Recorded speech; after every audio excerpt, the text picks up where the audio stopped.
country. As we reported yesterday to date, there have been 8 charges brought against a former Frankston ISD employee. 25-year-old Thomas Scroggins is accused of sex crimes against children.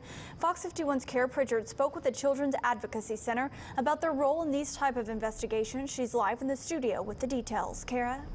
Yeah, Jessica, according to District Attorney Rachel Patton's Facebook page, the CAC of Anderson and Cherokee counties are the ones investigating this particular case. I spoke to a forensic interviewer who says their role is the initial step into the investigation. In 1 year, 40,000 children receive critical services at a Children's Advocacy Center in the state of Texas. We facilitate a coordinated approach to the investigation of child abuse, and that's done in the best interest of children and their non-offending caregivers. We don't provide any leading information in the interview, so it's really up to the child whether or not he or she wants to talk. But she says the idea is to gather information in a sensitive yet appropriate way.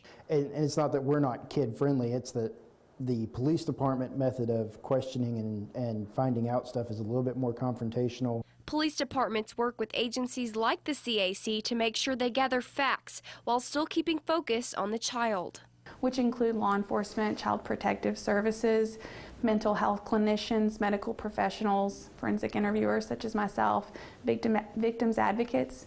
The idea being that we each have something unique to contribute. Once the interview is finished, a family advocate accompanies the child into Blankets and Bears Alley, where they can pick out their very own teddy bear and blanket, giving them something to cling to as a source of safety and comfort. It takes everybody to kind of work these out. Cuneo says a concern that happens all too often is a school or church trying to conduct their own investigation. Anything that takes place prior to being handed off to law enforcement could be potentially disastrous for a prosecution.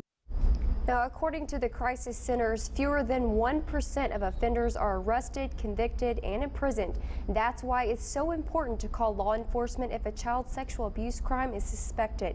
Reporting live in the studio, Kara Pritchard, Fox 51 News, East Texas. Thank you, Kara.